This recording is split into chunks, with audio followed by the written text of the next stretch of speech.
Pour ce mois de septembre, on a choisi de vous parler de logement.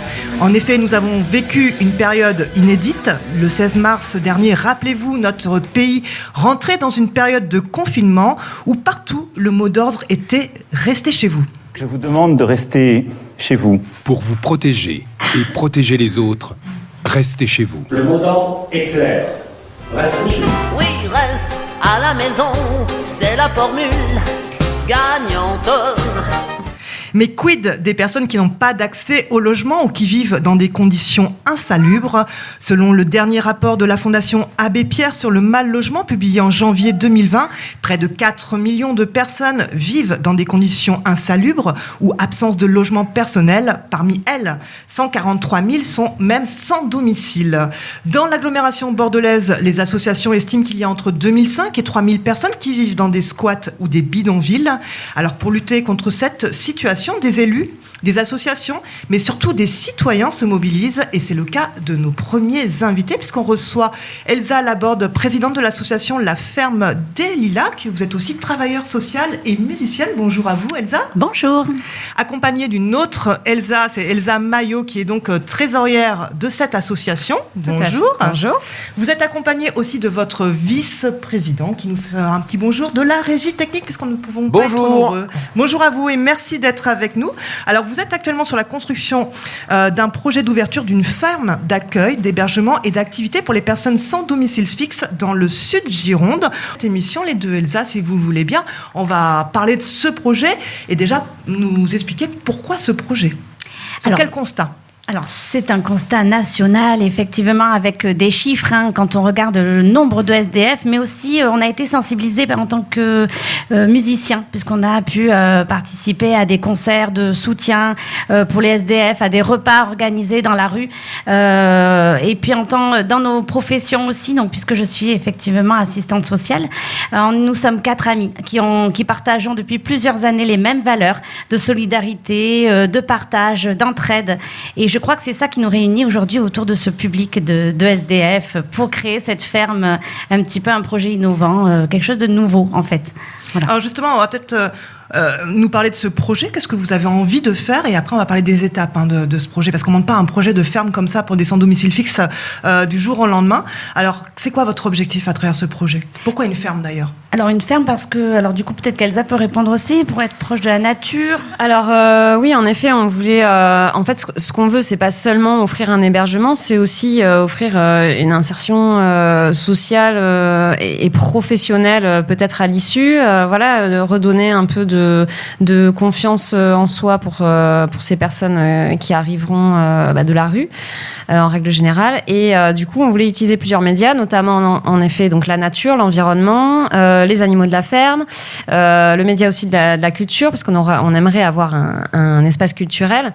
Voilà, donc le projet. Et puis, il ne faut pas oublier aussi que le projet veut s'implanter, en tout cas dans le sud Gironde, qui est une zone plutôt rurale. Donc, il y a à disposition, en tout cas, des grands espaces et notamment des fermes, souvent soit abandonnées, soit en tout cas en vente. Donc, ce serait un peu l'idée d'être autour de ce projet. Vous en parlez au futur, en fait. Aujourd'hui, techniquement, ce projet, d'une part, il en est où? Qui vous accompagne? Et vous avez parlé de Sud-Gironde. Il y a 3 questions en une, je suis désolée, mais vous avez parlé de Sud-Gironde. La question de la précarité de logement, elle se faisait plus criante là-bas? Alors, en fait, il y a effectivement des plans, des schémas départementaux qui, au vu des besoins de la population, ont effectivement mis en évidence cette précarité et cette absence totale de structures d'hébergement d'urgence dans le Sud-Gironde. C'est donc par rapport à ce constat aussi que nous, on s'implante dans le Sud-Gironde puisqu'il n'existe pas encore ce type de structure. Aujourd'hui, qui nous accompagne les étapes, en fait, tout est allé très vite. On est 4 amis vraiment passionnés et on défend nos valeurs tous les jours dans toutes nos actions. Et en fait, tout allait très vite parce qu'on a envoyé déjà énormément de mails à tous les partenaires sociaux, les élus, les mairies, le département, la région, Bordeaux-Mécène. Et aujourd'hui, en fait, on a déjà le soutien d'associations locales, en fait, qui sont informées de ce projet. On a rencontré le département aussi. Donc, on est en train de travailler avec eux parce qu'il faut le structurer maintenant, ce projet. On a l'idée, on a on a plein de choses, mais ça se travaille. Le budget, on a aussi besoin d'arriver avec un budget prévisionnel puisqu'on part de rien, tout est à construire. Donc, on a des partenaires qui nous accompagnent et aussi l'IFED qu'on a rencontré cet après-midi, qui est en fait un accompagnement justement au budget, au développement aussi de l'activité, si on veut être salarié de cette ferme. Voilà.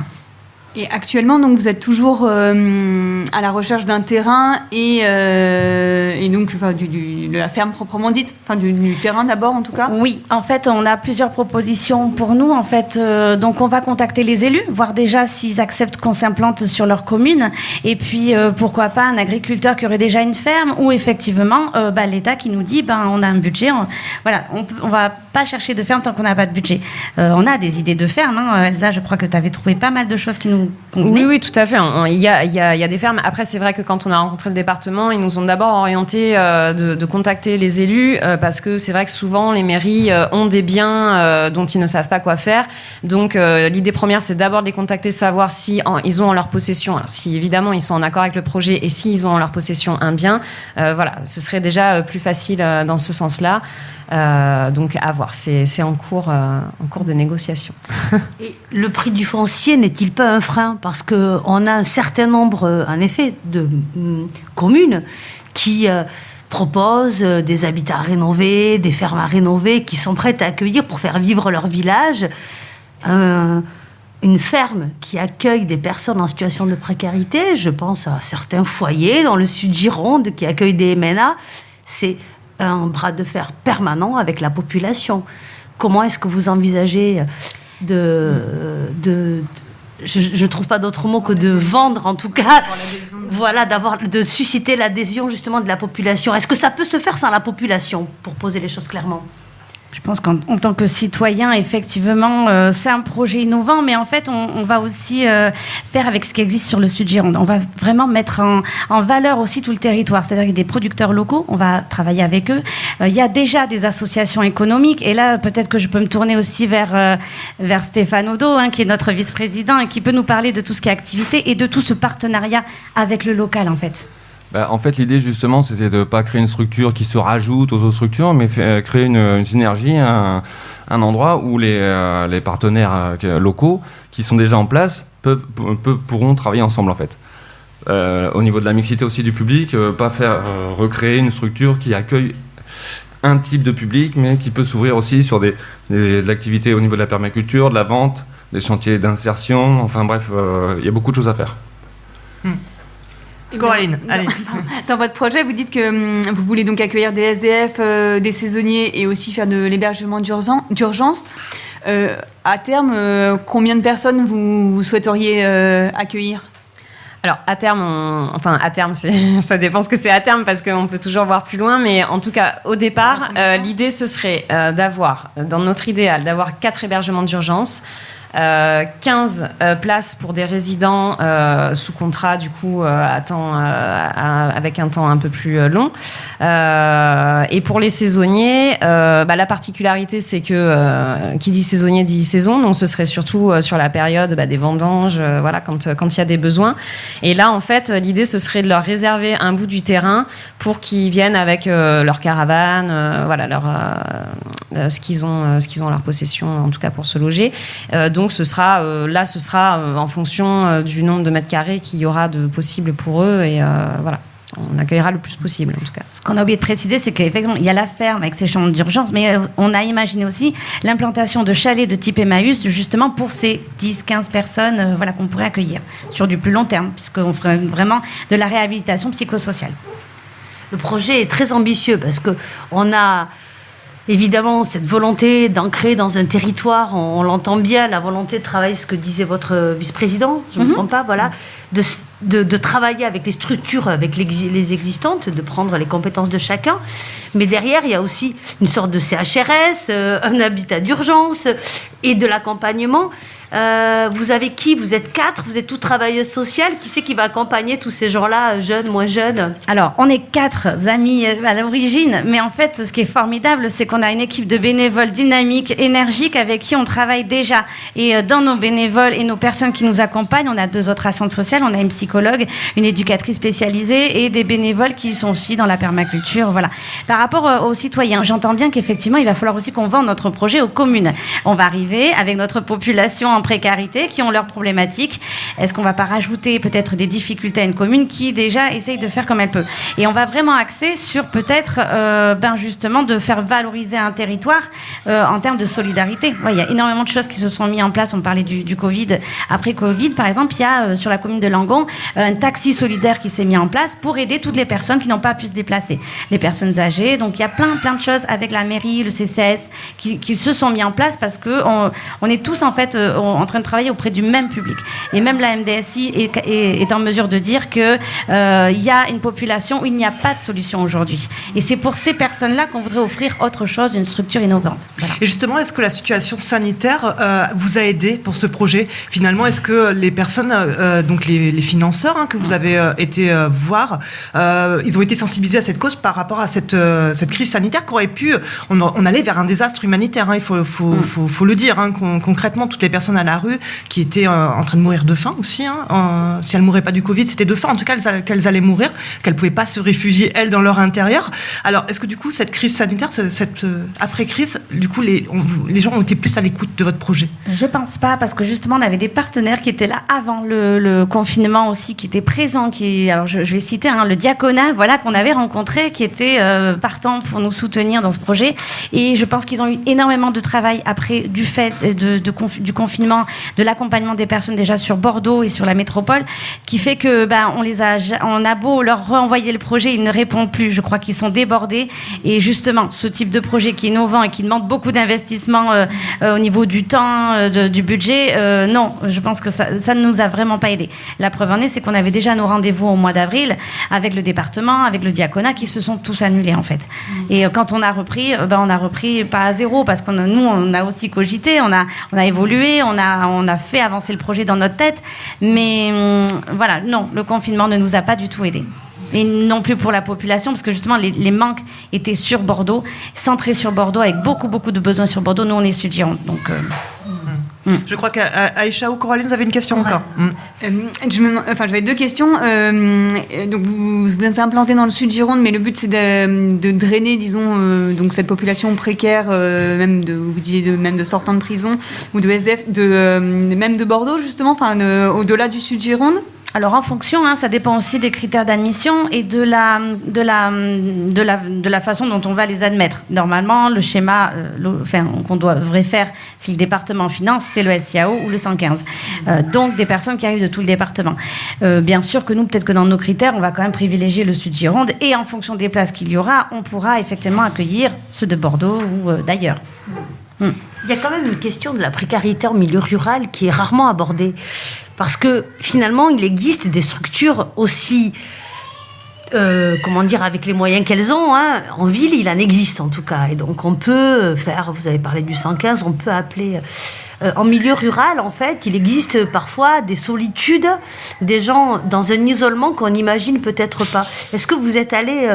vous, à la recherche de ça, parce que vous parlez du Sud-Gironde, par exemple, vous en êtes originaire, vous connaissez la région, vous y avez travaillé, comment ça se passe? Parce qu'on sent une sensibilisation quand même à une question qui est peu abordée médiatiquement, du moins. Oui, en fait, on n'en parle pas parce qu'on ne les voit pas, les SDF, dans la campagne. Et en fait, il y a un sociologue, Julien Damon, qui en parle très bien et qui, justement, dit que, le SDF en ville, on le voit, il est sur le trottoir. Le SDF à la campagne, on ne le voit pas, on n'en parle pas. En fait, il vit dans la forêt, il est dans une tente, dans une situation aussi bien précaire que dans la rue. Simplement, la précarité est différente. Maintenant, oui, on a rencontré des acteurs locaux dans le Sud-Gironde. Alors, Alors moi, je travaille en plus dans le Sud-Gironde, je connais les besoins et l'absence totale d'hébergement qui peut exister. Et il y a des structures alternatives. Je vais citer le Zéphirin, qui est une association culturelle et qui accueille des saisonniers, qui accueille des personnes en difficulté, de manière, on va dire, parce qu'ils ont bon cœur, en fait, comme l'association Les Maillons du Cœur, qui est aussi une association absolument géniale sur le territoire, Adichatz, qui accueille temporairement comme ils peuvent à la demande. Voilà, nous ce qu'on aimerait c'est justement dire en plus de cet accompagnement d'urgence, on va aussi leur permettre de se retrouver un petit peu. Vous mélangez donc 4 médias, vous les appelez des médias ou des médiums, je ne sais pas, donc la culture, les animaux, la nature, donc peut-être tout ce qui est agriculture. Comment vous avez lié ça? Alors moi je connais certains de vos parcours, notamment Elsa, on vous a reçu pour, je dis Elsa donc du coup, mais il y a 2 Elsa, c'est pas simple, mais j'ai un doute sur le nom de famille.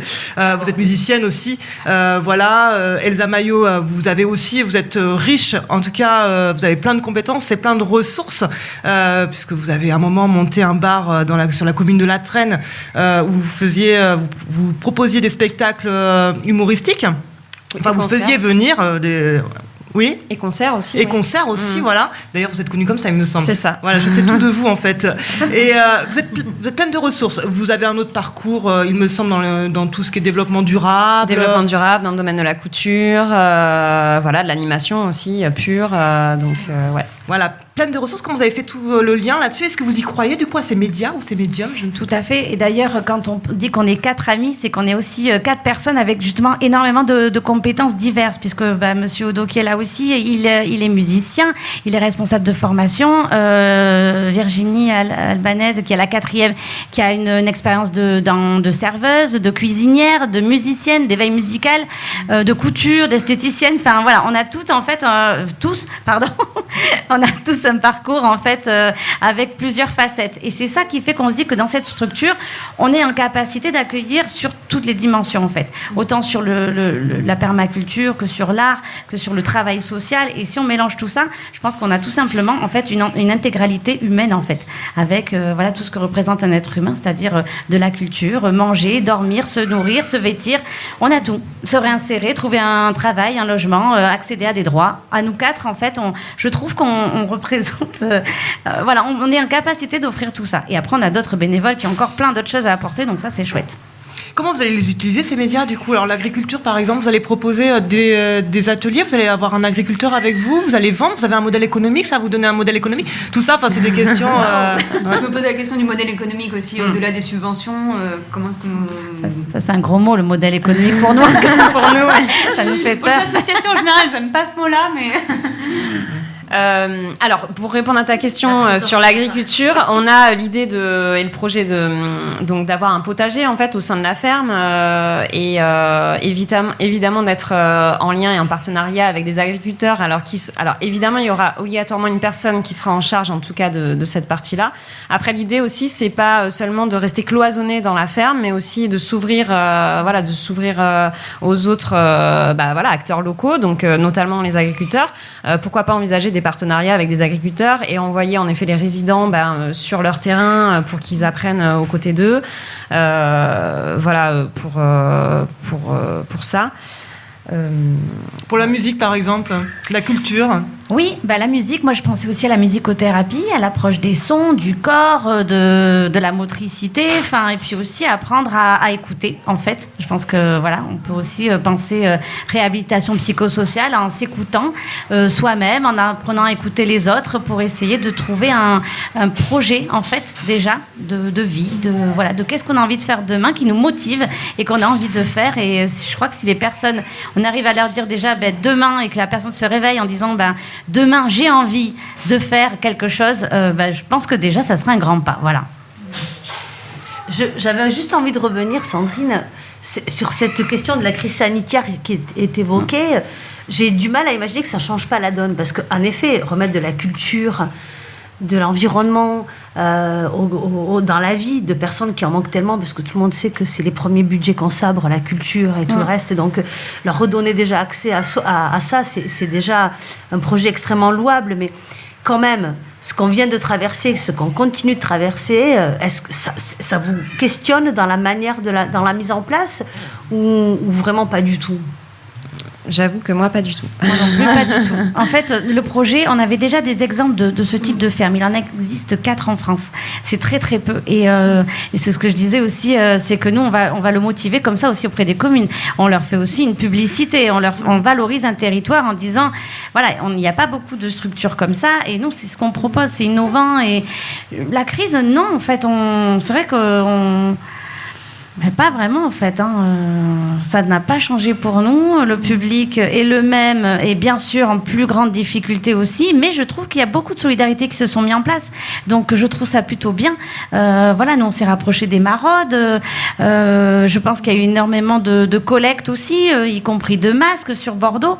J'ai essayé de suivre un petit peu à distance comme tout le monde, mais je trouve ça chouette. Il y a plein de solidarités nouvelles qui se sont créées et voilà, et je me dis, c'est un petit plus aussi. Donc, même nous, on s'est rapprochés parce qu'on était tous en télétravail, donc on était derrière nos ordis. Donc, c'est plus simple d'aller voir ce que fait l'association parce qu'on prend le temps d'aller voir ce qu'elle propose. Je pense aux gratuités de Bordeaux qui font énormément, aux Maraudes du Cœur, aux Robins des rues.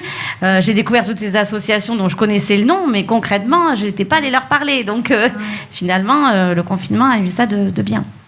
Oui, il y a même des structures qui ne sont pas du tout vouées à faire de l'humanitaire, qui en ont fait. Je pense, on en parlait et on en reparlera à de radio.